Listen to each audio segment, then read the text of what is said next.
Hello everyone, welcome to our channel Dona Jayanta. আমি ডোনা চলে আসলাম আর একটা নতুন ভিডিও নিয়ে।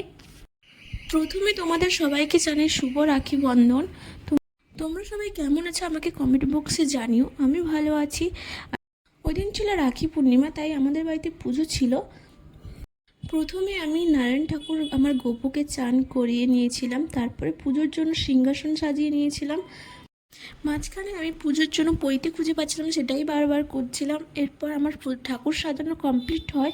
তোমাদের কেমন লাগছে জানিও আমার ঠাকুর সাজানোটা।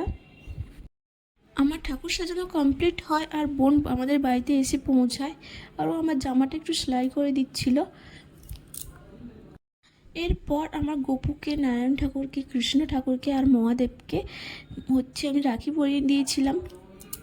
আমার গোপুকে রাখি পরে কেমন লাগছে জানিও। এরপর আমি ভাইকে রাখি পরিয়ে দিয়েছিলাম। ওই দিন আমার মনটা একটু খারাপ ছিল, কারণ আমার দুটো ভাই আছে যাদেরকে আমি প্রত্যেক রাখি পূর্ণিমাতে রাখি পরাতাম। ওরা আসতে পারেনি কারণ ওদের এক্সাম চলছে। আমিও যেতে পারিনি কারণ আমাদের বাড়িতে পুজো ছিল, তাই। এরপর বোন আমার বরকে রাখি পরিয়ে দেয় আর দুজন মিলে বকবক বকবক করছিল।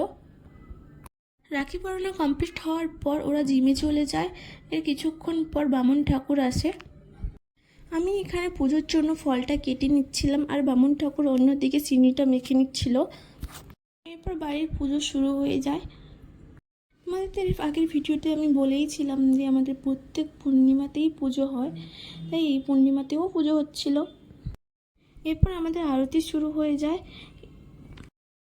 এরপর আমরা অঞ্জলি দিয়ে দিই। কিছুক্ষণ পর হোমও শুরু হয়। পুজোর শেষে আমি আর বোন সিন্নি প্রসাদ খেয়ে আমরা উপরে চলে যাই রনিকে খেতে দিতে। বোন তো ভেতরেই ঢুকছিল না, যেহেতু বোন রনিকে ভয় পায়। এর কিছুক্ষণ পর ওরা চলে আসে জিম দিয়ে। ওরা আসার পর আমি আমার বরকে বলছিলাম হাতটা দেখাও, বোন যে রাখিটা পরিয়েছে একটু দেখাই। ও আমাকে হাতটা দিচ্ছিল, আমি দেখাচ্ছিলাম যে এই রাখিটাই বোন ওকে পরিয়েছে। এরপর আমরা খেয়ে নিই সবাই মিলে।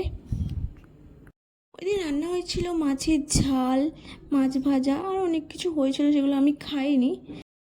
ভিডিওটা এই পর্যন্ত। যদি ভালো লাগে লাইক, কমেন্ট, শেয়ার এবং সাবস্ক্রাইব করবে। টাটা।